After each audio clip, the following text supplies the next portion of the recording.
Tusalie huko eneo la Mrima ambapo kanisa la Kianglikana Dayosisi ya Mbeere huko Embu sasa linatoa wito kwa kurejeshwa kwa huduma za afya kwa serikali kuu kwa sababu ya kuzorota kwa utoaji wa huduma hizo katika kaunti mbalimbali.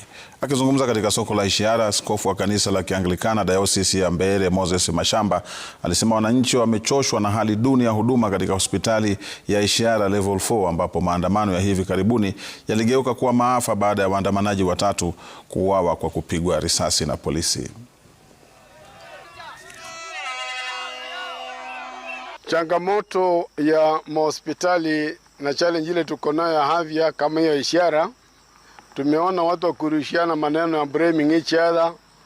Aidha serikali ya kaunti inasema ni madaktari ya Ishiara, madaktari wengine wafanye kazi vile inatakiwa.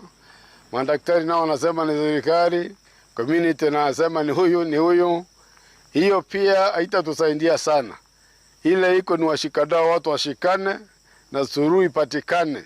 Hii shinda ambayo inafanya watu wagome iishe, hospitali zipate dawa, mashini zinunuliwe, na kiwa kaunti zimeshindwa na hii kazi, basi warudishe hii mpango ya afya kwa national government. Because amani tulikuwa tunaona pia hospitali zinajari watu zaidi. Lakini najua hii pengine ni somo kubwa, ni challenge kubwa kwa kaunti yetu na kaunti zingine, waangalie maneno ya afya watengeneze. Na si afya peke yake, hata mambo ya elimu, mambo yote ambayo yanatakiwa yaangaliwe ya mwananchi yaangaliwe.